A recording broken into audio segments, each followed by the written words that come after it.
and he is worse than a non-believer. Now, we all know that God gave that instruction to Adam and Eve when there were two people on earth. The earth has not increased a single inch in size from the time of creation. But now we are 8 billion of us. And therefore, the scripture may need to be understood in context. Just to bring us to speed, 30% of deaths, maternal deaths, or the death among women related to single children of pregnancies, and 10% of perinatal deaths. Now you might think 10 is less than 30. Children die way in bigger numbers, the 10% of perinatal deaths. That's death from 28 weeks up to 7 days, 28 weeks of pregnancy up to 7 days as a result of inadequate spacing, usually pregnancies that are less than 2 years apart.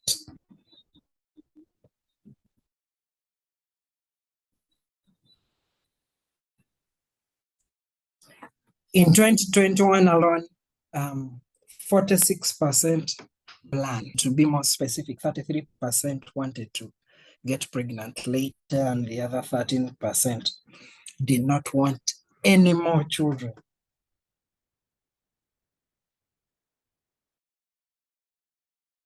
Now, when we look at this, we need to know that there is a need for what we call family planning, which is really understanding when to start having children, when to stop, how many children to have, and the space between them.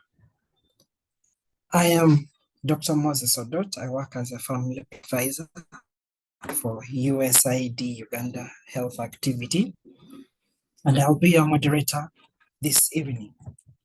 Before me are distinguished men, a distinguished man and a lady. First, I would like to introduce Dr. David Serukka, who is a public health specialist with long experience and skills in management and leadership for public health interventions. He holds a Bachelor of Medicine and Surgery degree from Makerere University, Kampala, and a Master of Public Health degree from the University of Leeds, in the UK. He's a hardworking, dependable servant and a servant leader of high integrity. Dr. David has worked with UN bodies, the government of Uganda, local and international non-government organizations based in Uganda, and private not-for-profit organizations. He has worked with organizations like World Health Organization, Plan, Pathfinder, Christian Children's Fund, now called Child Fund, World Vision, to coordinate and advise on health-related programs. He also served as an executive director for an indigenous Ugandan NGO called PREFA, protecting families against AIDS.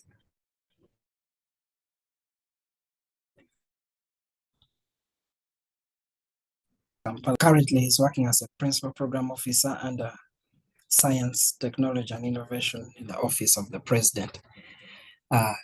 Ladies and gentlemen, let's welcome Dr. David Serukka. Thank you, Moses. Thank you for that. On the call, sort of not shown my face, but at least you can hear my voice. Thank you for welcoming us. So, Odot, thank you for that bit of background. What I'm not sure of is how much should I say, or are you going to be prompting us, with questions? Maybe we didn't get to understand each other in that area. Are we going to make a presentation? Are we going to have question and answer sessions? So I think that's where we didn't fully, participate, but maybe just guide us there briefly so that we know how to handle the session. Right. At least I've shown my face, so you can. Okay, so briefly, Yeah. yes. Yeah. Okay.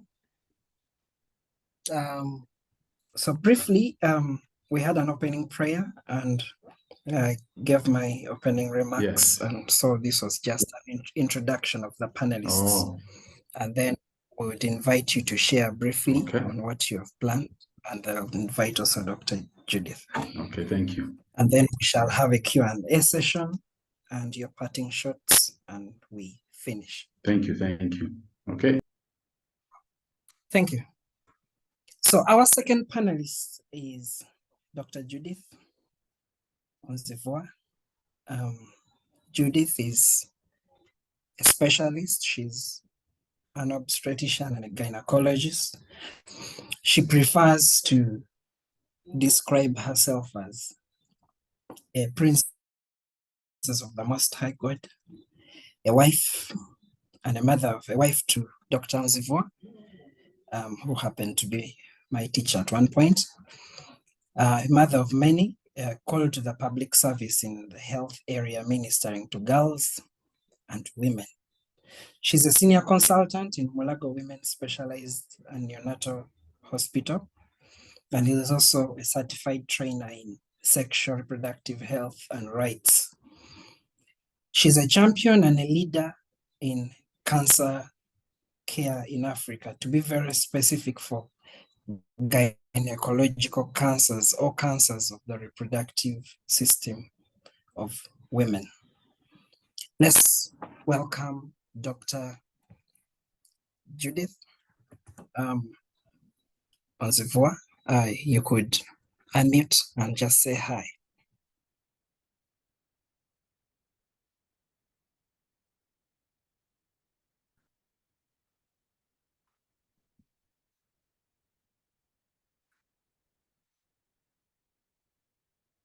Okay. I hope she has not dropped off the call.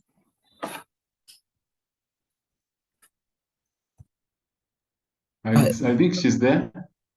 Yes. Registered as Judith Ajiani. Ajiani, yes. Ajiani, yes. Yes. Judith, could you please unmute?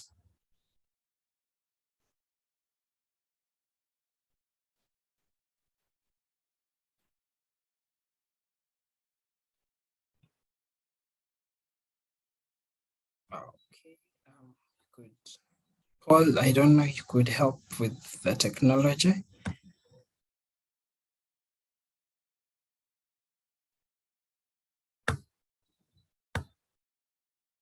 Okay.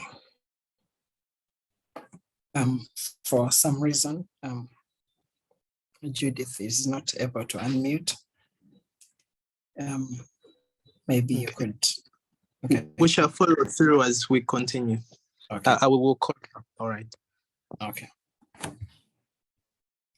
So, great to have each and every one of you, those who joined early and those who joined, I won't say late, those who joined later. Can see very many of seasoned people here. So starting off with, okay. Hello.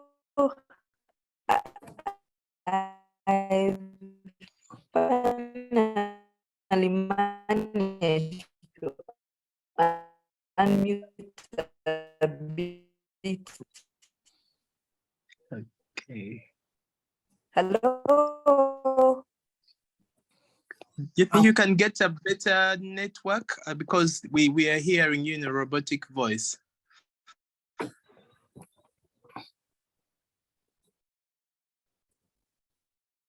Hello. Yes. Yes, Judith. You can now speak.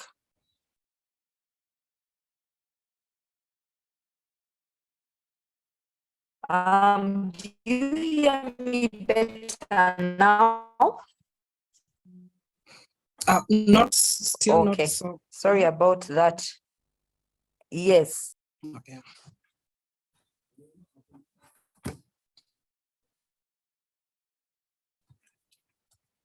She has dropped off Odot, I think, when she comes back.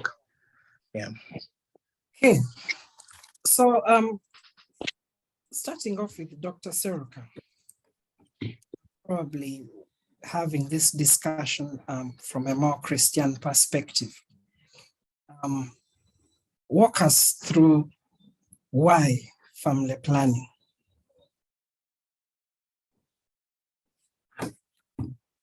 Is it something? Thank you very much. Yes. Thank you very much, Moses, and the team that organized this. Yeah, family planning and then a journey through the challenging seasons. And yeah, so why family planning? First of all, we thank God that, you know, in his ingenuity, he created man and he saw that it was not good, and he made him a helper who was suitable. And again, like the scripture you read, you know, he gave mankind he told mankind to be fruitful, to increase or multiply and fill the earth and subdue it. So that kind of command, I think, is still going on. I would imagine, I was just thinking of, you know, my village. When I came to this village, we were a handful where I am at the moment, 12 or so years ago. When we came, people were scanty, the houses were scanty, the roads were still very rudimentary and so on. As I speak all around, I just look in each side, the houses are filled up, the space is getting smaller.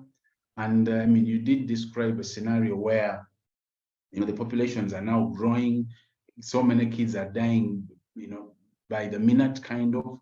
And, you know, some of the reasons, when you look through the reasons, you realize that we need to do a lot more. So what am I saying? What I'm saying here is, at the beginning, certainly there was plenty to do in terms of, you know, space. You know, there was a lot of space. There was a lot that people could, you know, eat and drink and so on. The whole earth was, you know, for a few people. But as time has gone on, you know, the earth has been filled, and the numbers are really, really, in some areas, people are literally, you know, moving, knocking each other. But also God has given wisdom to man. And that is why we have the whole field of medicine. I mean, in the past, God would tell them, look at the, you know, the snake that had been hanged up. And, you know, God, in his mercy, that's the way he, of course, told them, you know, how they would get their healing. Today, a lot has been, you know, looked into. A lot of, you know, knowledge has gone on, and we are told again in the last days, knowledge will increase. That has really increased. So we have learned a lot, and we're still learning a lot. And out of that learning comes some of this information that we are using today to advise our people. And maybe, for just to repeat what you said about family planning, this is the practice of regulating, you know, how many children, you know, you want born in a family. That is if God allows children, because he may permit, he may not. But, you know, that includes controlling the number of, you know, the children that you want, the spacing, maybe what means you'll use to control that. And again, we'll go into a little more detail. Some of the methods I would personally be, you know, hesitant to really promote for the reasons that we'll talk about. So you may want to use natural family planning. That one is there as well in terms of methods. Or you want to, you know, use the artificial ones. So in other words, what I'm saying, God has given a lot of knowledge to man, and we can now have the opportunity to decide. If God gave you, let's say, 3-4 children or more, you can decide to say, I'll space them every 2-3, at least 2 years upwards, 2 to 3 years. I will have so many. What you may not be able to determine is, you know, whether it's a male or female, girl or boy. That is still, but I'm sure, you know, the way things are going, you know, many times you find that, you know, manipulation is done even in that sense. So we need to be mindful that today God has given knowledge to man, and we have at least the means to help one in planning for the number of children. By the way, family planning does not necessarily refer to just contraceptives, but how do you plan, in terms of the size of the family? How do you, how will you educate them? Where will you educate them from? And so on. So the details of planning for a family are much wider than just contraceptives. These may just help us to probably control the numbers and the age differences between the children and that kind of thing. So maybe Moses, just to start off, I will probably first pause there and hear what you have to say, and then we can continue. Otherwise, in summary, God has given wisdom to man while the whole earth was, bare at the beginning. We're filling up, and God has given us the wisdom to, see how to handle these the family in terms of size, in terms of numbers, in terms of spacing for the children. But also we need to be mindful that, caring for a family or family planning requires also finances. So what is your financial status? Are you physically able? What environment are you living in terms of, sometimes the environment you're living in may not allow you. Some people have had people say, the kind of environment I'm living in, I cannot afford to raise a child. I'll fail because of the environment I'm in. When I move to a better environment, then maybe I will, I'll be able to produce children and so on. Thank you. Let me get back to you first. Moses? Thank you, Dr. David. Interestingly, at the time you were winding up, Dr. Judith has again jumped off the call. But nevertheless, the discussion will continue. Oh, she's back. Welcome back, Dr. Judith Onzivua. Please confirm that you are now able to hear us, and your network is better.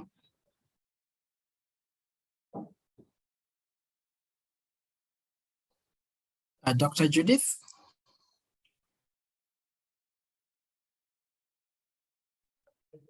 Hello. Yes, please. Yes. Am I being heard? Yes, Dr. Judith. Okay, so I don't know, am I able to share slides somewhere? Yes, please proceed. Yes, so just walk me through that. My screen is a bit funny. Okay. No. Are you using a laptop or a phone? Laptop, yes, laptop. There is a place for share screen. Have you seen that icon down? Let me see. The green icon. Okay, yeah. With an arrow. Mm-hmm. Yes, I've got it. Okay. And you choose the screen where the content is.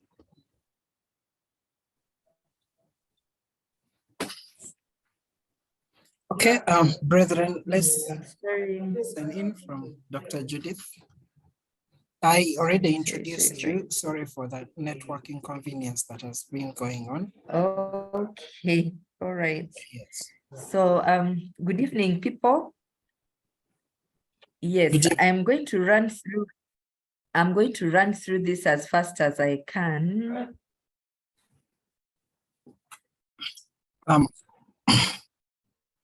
We seem not to see the screen though. Sharing. Okay.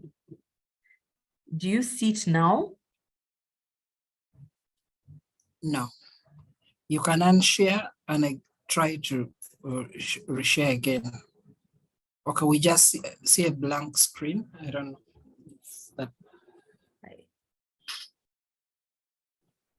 Oh boy. Let me see.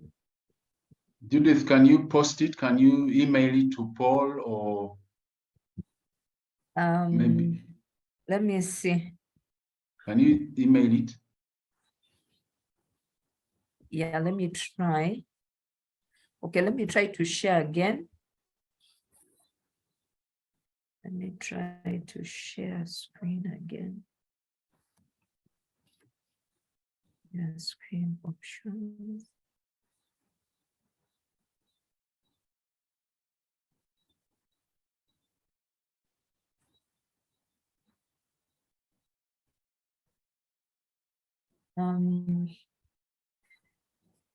Wow, I don't know why it keeps on refusing to share.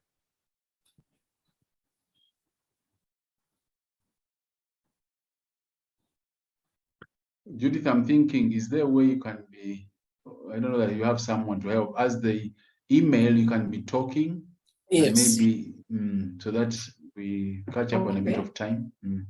Is there a way? Do you have Paul's email or who else? Yeah, he's posted it, pluguza@gmail.com. Okay, wow. My household is quite thin. No, can you email it? Are you able? Let me try to do that quickly.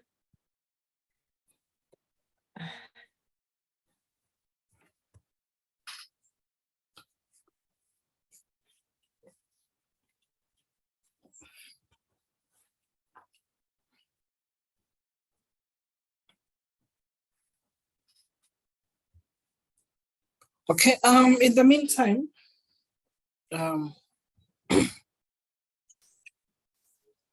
as we try to get the projection, Doctor, hello. Hello. Okay. Yes, I'm there. Okay. Yeah. Perhaps So you can talk through as we wait for the presentation. okay, I'll try to do that. Yes. So thank you very much, friends. It's a privilege to be with you. Asking myself many questions. Why is this presentation refusing to come forward? Is it saying that is family planning God's way or not? That's just a question. You can put it in the parking lot. To email this presentation. Yes. So anyway, I think this is a great topic that we have today as we mentor families, as we mentor one another. It's one of the things that doesn't really feature on the church's schedule for preaching through the year, but yet it is something that really impacts all our lives, especially those of us who are married. But it goes way back, and we need to it impacts our lives from even way before. Actually, just at the top, I'm using my daughter's laptop. I think that's why I'm having a bit of trouble. But clearly, these are things that we need to be discussing even long before we get into relationships and before we get married, because there are things that we need to be in the know about. We should not be ignorant about such things, because these are things that are with us. And when you find other people talking about things and you don't want to be part of it, then it catches up with you. I think it was nice that Dr. Serukka told us about the population, and indeed the population is growing at such a fast rate that there's a prediction that will be at 75 million by 2030, which is just barely 6-7 years away. And right now we are 47 million. We're about 47 million. So to me, that's quite interesting, because if you think of a country like Canada, I don't know how many times Canada gets into our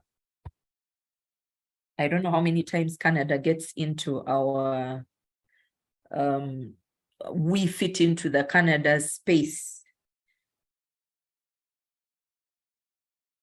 But clearly we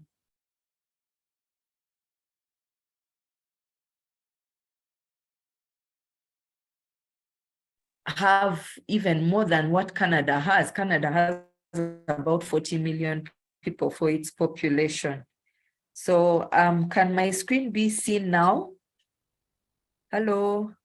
Yes, Yes, but please Hello, Put in Friends, slideshow mode. We can.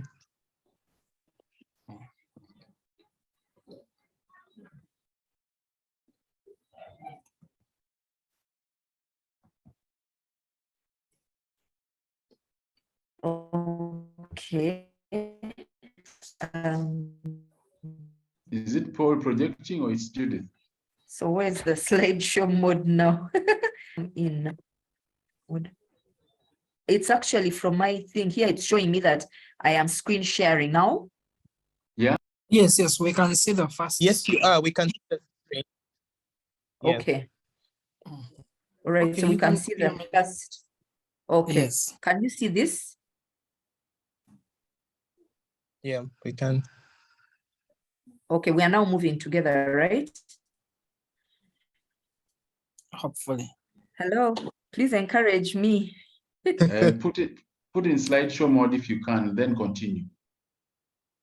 Just click What that do you icon, think? slideshow. Where is it? Where is it? Slideshow. Resume.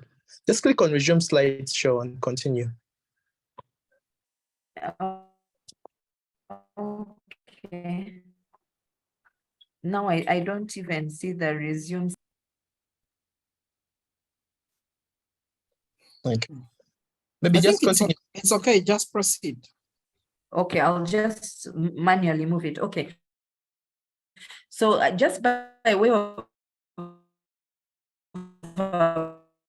background, I just wanted to learning is all about, but I'll draw back our minds to science, primary science. If you did biology somewhere, there are some things called hormones, and these are just some chemicals that are within our bodies.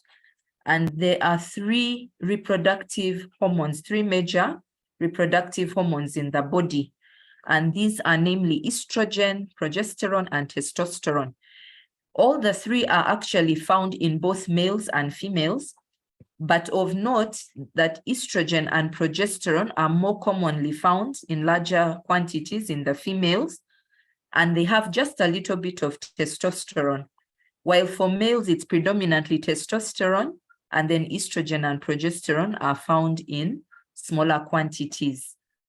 Now, these three reproductive hormones are responsible for body changes during puberty in both the male and female.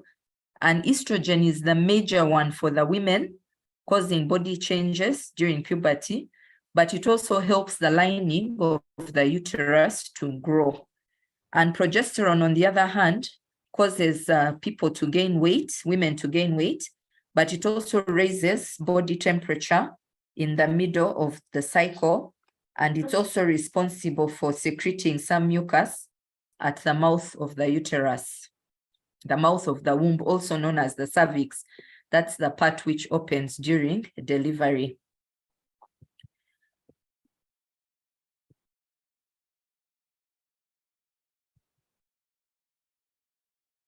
Am I not moving now? Where? Show me where it is. Where?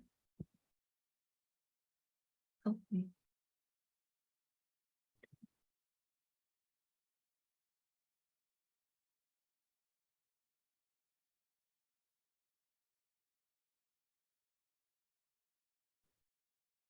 Dr. Judith, are you still there? Yes, I am Yeah. still there. I'm just trying to move the slides. Okay. Okay. Okay. All right, there we are. Okay, so what is contraception? How do we define contraception? So contraception is also known as family planning. It's the conscious effort of individuals or couples to decide for themselves. Of course, in our setting of married people, we expect it to be a couple because this is something that two people have to agree upon. And the idea is that they are deciding for themselves when to start having children, how many children they'll have, how often they will have them, and when to stop having these children. And this can either be through artificial means or natural means that was earlier on alluded to. You may be asking then, why should we use contraception or family planning at all? And I think we labored to talk about this. Uganda has very worrying vital statistics. Vital statistics are important figures regarding reproductive health. Many of our women are dying while they are giving birth. The latest figure is now about 284. It has come down from about 336 women dying out of every 100,000 women giving birth to live babies. About 284 of them are dying. That may seem like a small number when you look at it per 100,000, but believe me, if that one woman dying is your wife or your mother or your daughter or your sister or your friend, the impact is 100%, and you don't remember any of the other women, but this particular one that has really hurt you. And we have a very high population growth rate. Our current population is 47, but what is more worrying is that over half of this 47 million population is young people who are dependent because they are between the ages of 15 and 24. They are either still in school or just recently out of school and therefore unemployed, and yet they have a lot of demands. We have a high total fertility rate. That means on average, women of reproductive age, a woman in Uganda, an average woman, most women will have about 5.4, about 5 children, even though there are many who are having difficulty achieving pregnancy, but yet there are very many women who have over 5. Believe it or not, without using family planning, one woman can actually give birth to 20 children in her lifetime, because our reproductive age range, the time when we are now able to conceive and carry a pregnancy, starts from as early as 15 years up to age 49. So those are way over 30 years. So if you're having one child every year from the age of 20, you could easily have 20 children. If you have twins in between, they might get to 30. So we have a lot of reason to use family planning. Just walk downtown on any day, and it's worse when children are going back to school, and you'll just be amazed at how there's hardly space to walk. Sometimes even the human beings stop the cars moving because there are just too many people on the streets. And this is the effect of a very high population in a small space. And then every other thing that we need, to have a comfortable life within our spaces is contracted, but also people become angry because they can't get what they need. Crime rates go up. You can imagine any number of things that can happen when we have a very high population in a small space. However, despite these worrying population figures, in Uganda right now, there's still a very low rate of contraceptive use, family planning use, with only about 40% of married women. So for every 10 people you count, only 4 people are using a modern method of family planning. So this is our population pyramid. You can see it's what they call bottom heavy. At the bottom, you can see the younger ages. So as we get older, the male and female, it's almost, the same. Don't say there are more males, more females. We're about females are probably just slightly more than the male, but we can see that the majority of our population is under age 25. And yet those of us who are able to work. Dr. Judith, hello? Yes, your slides are not moving. Really? Actually, we've been on slide, the first slide is where you have been. Oh, all along. Even though we're listening. Yeah. Yeah, we're listening. That is unfair. So they've not been moving when slide number 1 since. Oh dear. Let me try to go back to the share. Judith, I'm thinking maybe you keep talking. At least you're seeing your slides. Maybe we'll listen in. So I think it's okay. Just continue. We are following well. Just continue.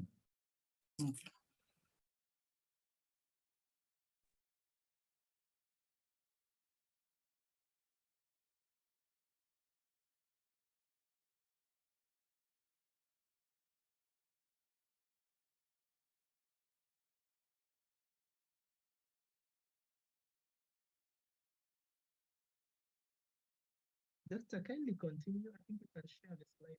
Hello. Yes, please proceed. Yeah. Okay, so you're still at slide number 1. Yes. Yeah, but But you we're will following. perhaps share it. Yeah, but we are following what you're speaking clearly. Okay, I don't know. I was trying to put it on these other options for sharing to see if. Just lower that because we have only 10 minutes. So Okay, I just let it go. Yes. Okay. All right. All right. Okay. Yes, so like I said, we are bottom heavy for our population, and that's not good for us.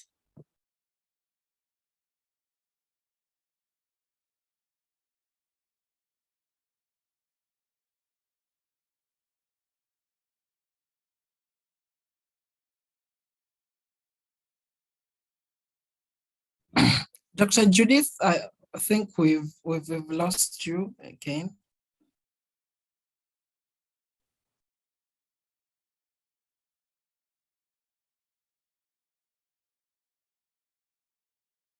I am there. I'm just trying to get back to where everybody else is. No, it's fine. You can proceed without the slides. Okay. Mm. All right. So in other words, the benefits of contraception are very many. If women don't get pregnant to begin with, then they will avoid becoming what we call a maternal death. That's a woman who dies in the process of conception or of being pregnant, or until 42 days after she has given birth. With contraception, one is less likely to end up with an unintended pregnancy. I don't want to call it unwanted, because when it happens, you're not going to try to remove the pregnancy. So there are times when you're not intending to get pregnant, but it does happen. And yet, if you're using contraception, you can avoid that. Of course, for our young people, particularly, even for Christians, when they get unintended pregnancies, they are tempted to carry out abortions because many things are at stake. The shame of being seen pregnant, and yet you are unmarried, you're still in school. What will my parents say? I'll be thrown out. So even Christians, we have had these stories that are very sad, but because of unintended pregnancies. There's better health for girls and women with fewer pregnancies, and we also have more time to look after our children and to be able to work as well when we space our children. Now, some of the methods that we're going to talk about actually have other benefits besides contraception. And these include, for those who have very heavy and painful menstruation periods, they become lighter when you use some of the products like the intrauterine device, the coil. Some protect you from cancers. The birth control pills actually protect you from cancer of the ovaries. And sometimes we actually use the birth control pills to stabilize irregular hormonal imbalance leading to irregular periods, especially in the young girls and even in the older women. And then some of the methods, like the barrier methods, are used to protect people against sexually transmitted infections. Okay, so really, I'm just going to talk through because most of this presentation is pictorial, and that's why I really wanted to share it, because it helps to explain a lot of the things. But of course, we all know what the internal reproductive organs look like. And the uterus, the tubes, and the ovaries, of course, are located inside the body of a female, and those are the main reproductive organs that are found on the inside. And of course, for women, they have a cycle, I'd like to call a fertility cycle. And this fertility cycle, it's just a cycle is something that starts and stops. So it actually continues going round and round. It has a starting point and it has a stopping point. So when we talk of the fertility cycle, you could also talk of the menstruation cycle, which begins with the 4 or 5 days of bleeding. This bleeding comes from inside the uterus. It's the inner lining of the uterus called the endometrium, shedding off on average once a month. And I think that's where the menstruation gets its name from. In most languages, they equate it to the moon, because the moon also appears cyclically in a cycle of about 28 days to 30 days every month. So that's once a month. And so does it go also with menstruation. Now, once when the menstruation is done, the 3, 4, or 5 days that a woman bleeds from the birth canal, then you have other days that begin, and these are drier days. Now, day 14, which is in the middle of like a 28-day cycle, which is what most cycle lengths are like, though every cycle has a different length. It could be 28, it could be 30, it could be 27, but anywhere from 21 to 35 days. And what I mean by a cycle is from the beginning of one menstruation period, that first day you begin to see the bleeding, which normally starts as a brownish discharge, to the next time the brownish discharge appears again and you're going into your next menstruation period. That is the cycle length. So any cycle length between 21 to 35 days is normal. But a 21-day cycle, menstruation cycle, is a short cycle, and a 35-day would be a long cycle. So for most people, it's somewhere around 27, 28, ranging up to 30. That's where most people fall. And every month is different, even in the same woman. If she's counting her days, they'll keep changing. But for purposes of this discussion, we'll imagine that a cycle is 28 days. And in the middle of the cycle at day 14, that is when an egg is released from the ovary. Now, this egg released from the ovary can only be fertilized for a short period of time, which is 48 hours. And therefore, a woman is actually only fertile for a few days in her cycle. So she is periodically fertile, as opposed to men who are continuously fertile. They could actually, achieve pregnancy at any time, in the morning, midday, the whole night, every day, 24/7, 12 months a year, until lo and behold, God says it's time to come home.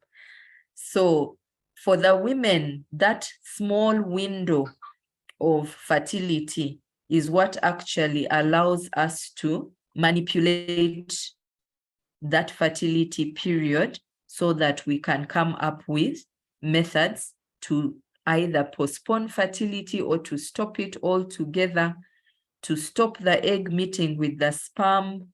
So that is the period that we manipulate, the time when the egg is released and when it's alive for a few days, which is just 2 days in that cycle. And because of this, many of the methods that you see, and when you come to a method like fertility awareness and counting days, which is a natural family planning method, that is how you are able to predict a woman's fertile time. And when this egg is released, there are certain things that come with it. There's a little bit of pain. It's very characteristic in the lower abdomen on either the left or right, where the ovaries are situated. Usually it happens from one particular ovary. There is no pattern. So it could be the left many of the months, or it could be the right, or it could alternate. But that is it, the lower pain, abdominal pain, which is sharp, and it is so intense that it could stop you from doing whatever you're doing. You need to take a seat, you need to sit down. It's some kind of strange pain. You feel like it's going through your pelvis. It's going to come out at the back, through your back, your tailbone. But that's the kind of pain they get when an egg is being released during ovulation. And then the mucus we talked about, which is as a result of the hormone progesterone, also becomes more abundant. So the women will typically also feel a bit wet, either when they're bathing, or they will notice when they go to the bathroom that there is actually a little more wetness coming from the birth canal.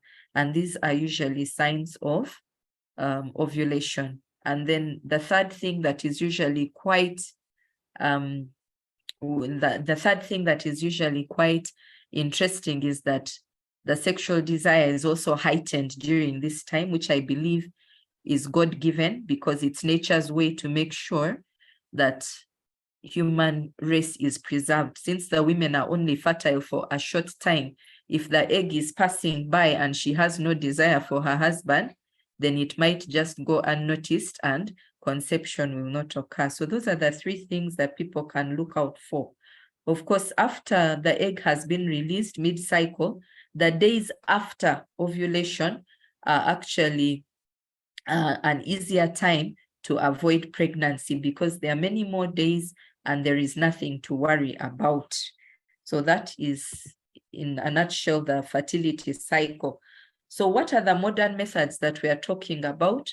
They can be divided into three different categories. You can look at them as two broad ones are those that are artificial and the natural methods. So out of the artificial methods, that is where you have the things like the birth control pills, you have the injectable hormones, you have things like the IUD, the intrauterine devices that are usually like T-shaped so that they can sit in the middle of the uterus and occupy space. The birth control pills are two types. There is one that is called the combined pill that has both hormones, estrogen and progesterone. Remember, those are hormones that occur naturally in the body, but they are the same hormones, though they are now synthetically made, which occur in the birth control pills. And there's another type that is only progesterone containing. And the progesterone only pill is mostly used by women after they have given birth, because it does not alter the quantity or the quality of breast milk. So for the 6 months after birth, when a baby is fully dependent on breast milk for its nutrition, we desire that the mother uses a pill that will not affect the quantity or quality of her breast milk. Otherwise, the baby will be malnourished because she's not giving it any other feeds. Then the other methods that we have are the implants. These are typically put on the inner surface of the upper arm. The common one we are using now is called Implanon, and that can go for as long as 5 years. But you can take it out earlier. If you get into a taxi from Kampala and it's a ginger taxi, ginger bound, but you're getting off in Lugazi, you don't have to first go to ginger and then come back. When you get to Lugazi, you ask to get out. So you can have your implant, and after 2 years, 3 years, you can ask for it to be taken out if you're ready to get your next pregnancy. We have also the barrier methods. And these are things like the condom, both male and female. The female condom is not very popular. It's mainly used by young ladies in institutions, partly because of the way it is used. For most women, they don't feel comfortable because you have to, insert it inside your birth canal into your body yourself so that it covers your cervix, which is a bit of a distance away from the entrance point. So many people do not like it. It's a little cumbersome and it disrupts business. So many people do not like the female condom. The male condom is available, but some people are allergic to rubber. So for those who are allergic to rubber and to some of the jellies that are used for lubrication, they may not be able to use these condoms. You may also use other methods, but some of these other methods are permanent, like the tying off of the tubes in the women. The fallopian tubes are disrupted. They are either clipped or they are actually cut through a minor surgery and tied off so that the egg does not meet with the sperm. And then in the men, you can also have your tubes cut. Men also have some tubes called the vas deferens, and these ones are cut. That's where it gets the name. The procedure is called vasectomy because they are cut to interrupt the passage of sperm from the testis to come out through the body to be inserted into the woman's body. And through that method, men can also be permanently free from achieving pregnancy as a method. There are some other newer methods that are used, like you may have heard of things like a vaginal ring, which is placed inside the birth canal and it releases some hormones. There's also a patch, which is put in different places on the body, and it's absorbed directly through the skin to get into the bloodstream.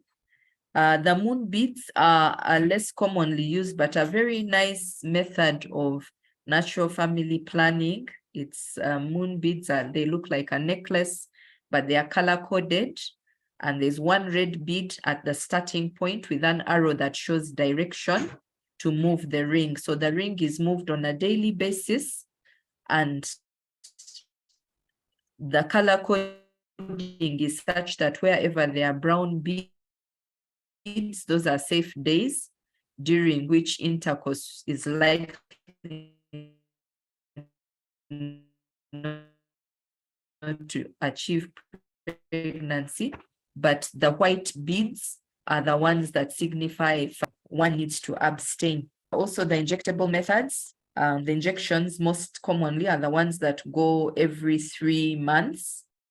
And those ones, there's the Depo-Provera or injector plan. But something about the 3-monthly injection is there's a new one called Cyana Press. It's very easy to use, and the individual can actually give themselves the injection. But a newer innovation is that right in the communities, the community health workers have been taught to administer it to the women. It's the most popular one amongst our women, especially in the rural areas, because many of them do not have the ability to negotiate with their partners to use family planning. So they tend to do it quietly. And instead of risking the male partner finding your pills lying around somewhere because you have to take them on a daily basis, they are happy to have an injection which is administered within 2 minutes. It's done, and they are free of pregnancy and free of anxiety for pregnancy for the next 3 months. However, it's one to use with caution because there have been reports that women have used it and they have failed to ever give birth again in future. So it's better reserved for women who are a little bit older. Like I said, most of the presentation is actually pictorial because I wanted us to go through it. But just to remind ourselves once again that we have 2 main categories of these methods. They are the ones that are temporary and they are used for spacing your children. The best spacing is about 2 to 3 Dr. years. Judith? Yes, please. Yes. Hello. Let's start winding up. Yeah. Okay. 2 minutes. Is that okay? That's fine. That's fine. Okay. Yes. So the methods for spacing that we've talked about, and then the permanent methods which involve tying off tubes in both men and women. In terms of comparative effectiveness, they are not all the same. There are some methods like the intrauterine devices, the implants, and of course the permanent methods that are on the top. I've not talked much about breastfeeding. It's also a method, but it has its downside. Once the mother goes back to work, periods return and the baby is feeding on something else, it does not protect you as much. Then on the next level, you have the injections, you have the birth control pills, and then you have the moon beads and the condoms on a lower level. Of course, one method I've not dwelt on, which is withdrawal method, for which someone was punished in the Bible. It's a very highly ineffective method. So just to say that there are some contentious issues about contraception. The government has currently decided in the policy to allow the adolescents, these are people aged between 10 to 19, if they are sexually active, to access information about contraception, but also to use it without requiring consent from parents or guardians. And this has sparked a lot of controversy. Yes.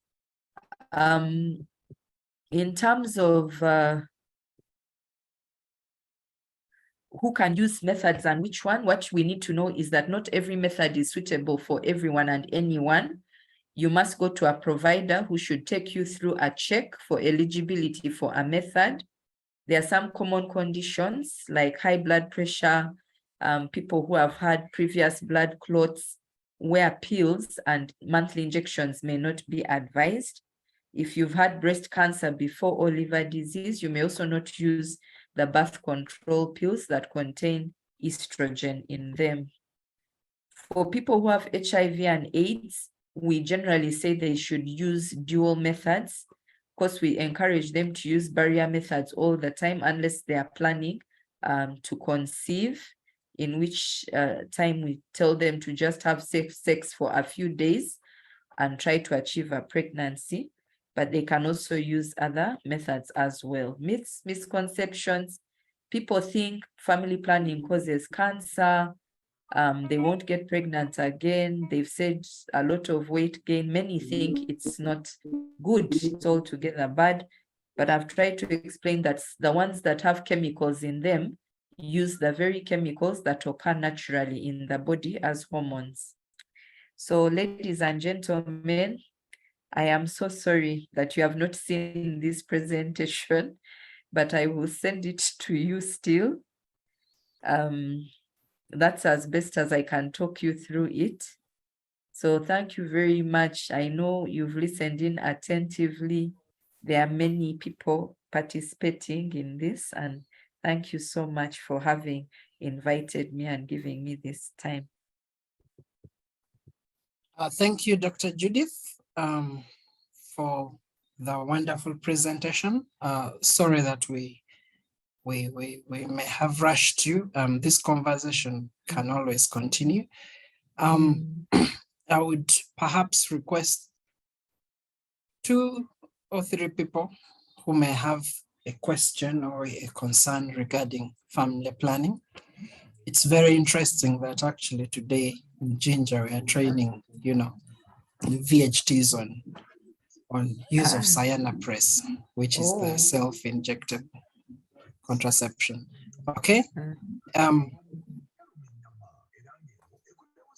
Any person with a question or a comment before we consider closing? Sorry, we started a bit late, but it's good that we've been able to have this.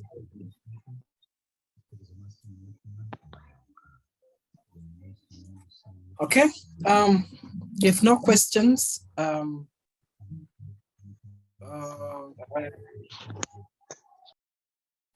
someone asking?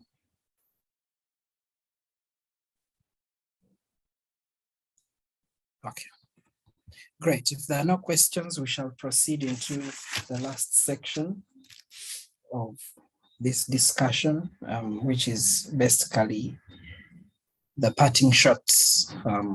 What are those that you'd want us to know regarding this? And we shall start with Dr. David Serukka.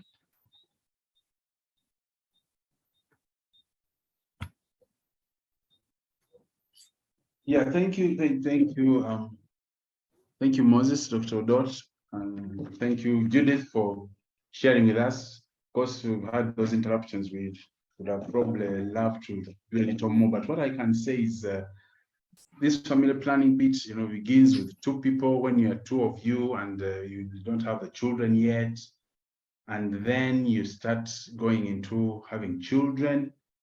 So, but it's good when you are still the two of you to really be in agreement in terms of what you want your family to be like, sharing your dreams, your desires, the numbers that you want, and when to have them. Prayerfully have that within as you begin the two of you. But as you proceed, as you grow, as the finances grow, please keep engaging with one another. And when you start having children, 1, 2, 3, depending on what the Lord gives you, it's good to take care, because we're talking of family planning and we are saying it's beyond just contraceptives.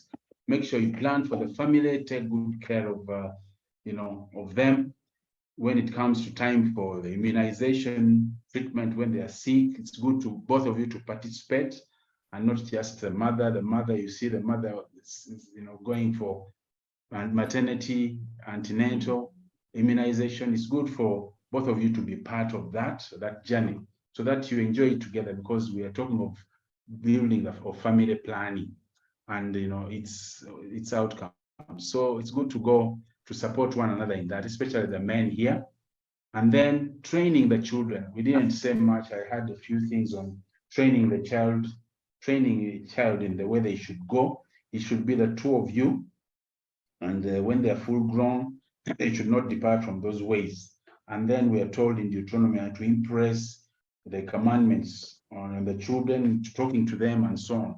So there's all that to be done. And fathers are told not to exasperate or irritate or provoke their children, but bring them up in the ways of God. So all that is part of planning for the family and bringing up children. As they grow up, of course, as Christians, we need to train them in the word, in the Lord's ways. Get those simple reading materials for them in the area of Bible, and teach them, depending on the level they are at, teach them the word. Make sure you take them to church, go with them whether it's Sunday school and so on, and see how best you can raise the children according to the age. And please don't compare, this one is better than the other. Each one is different. So be mindful that they're all different, and be part of their lives as they continue. So again, when it comes to, because these are seasons, you're talking about a journey. As they grow, you keep following them up. You're in their lives.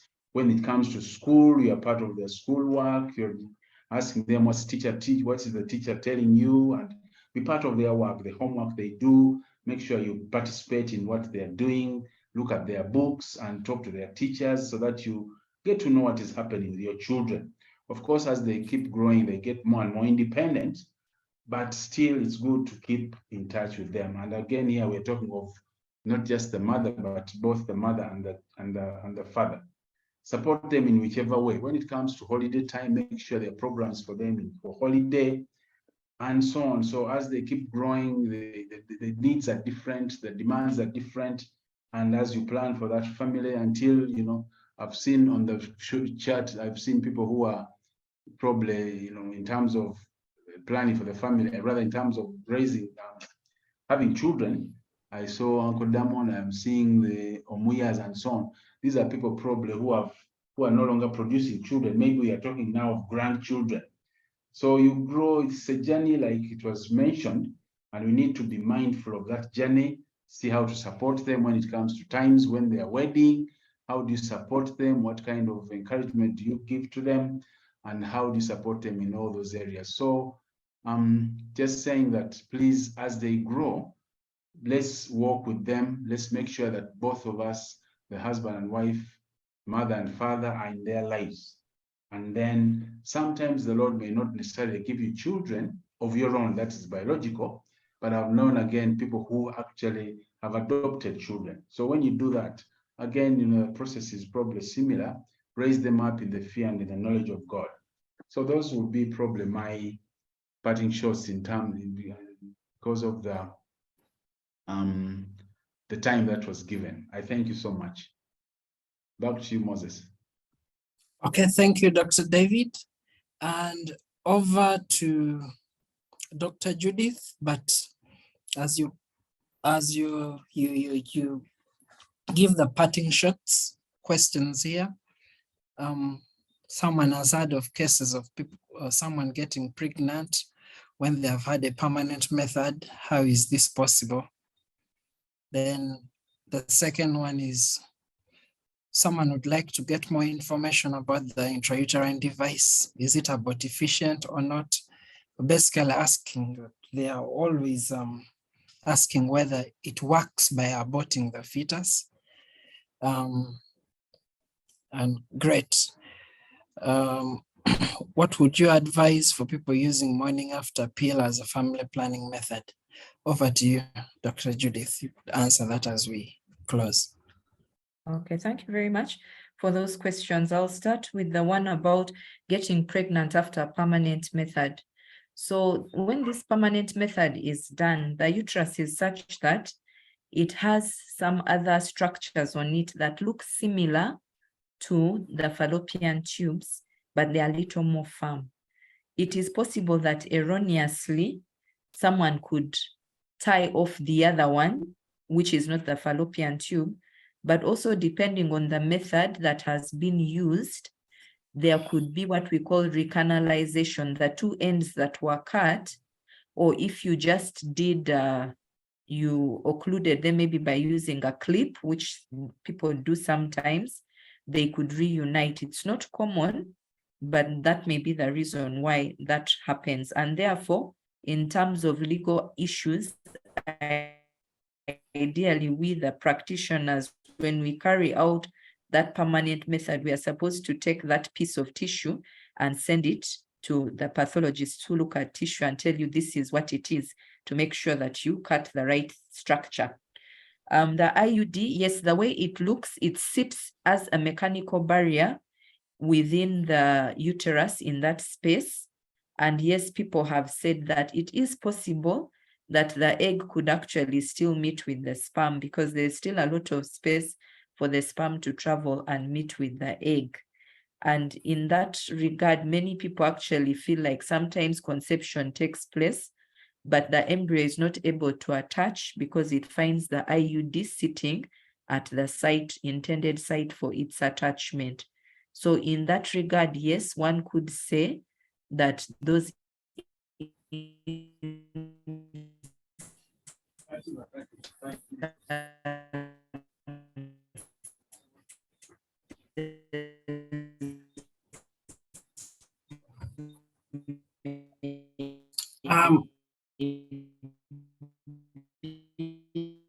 I think your network.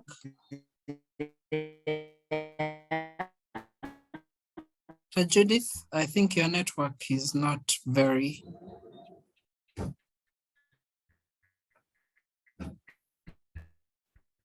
Okay. Sorry that we.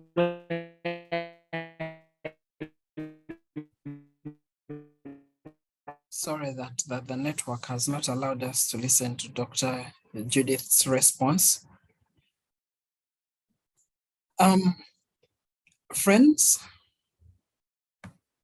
it's unfortunate. I would have loved to hear the response, but also perhaps for those who may want some knowledge, the IUD has both the copper and the hormonal.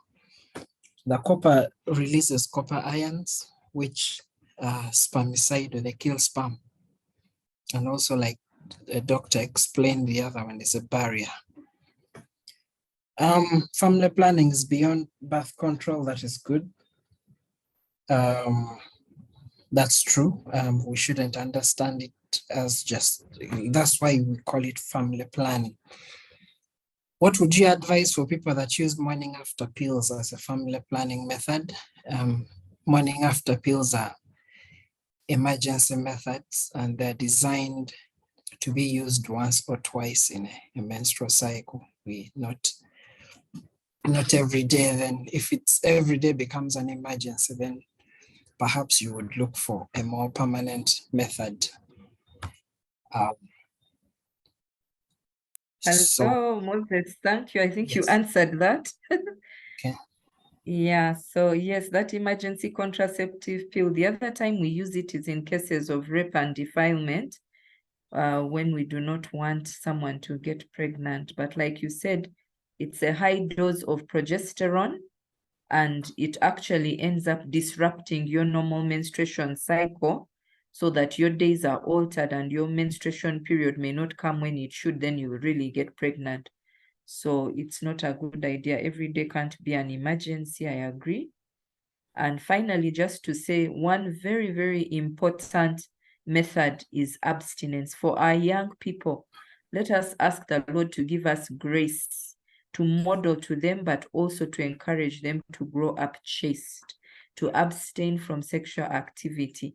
We are not going to have our young, unmarried, single adolescent children really going and using contraception because they are sexually active. That is our role as parents, to talk to our children about these things.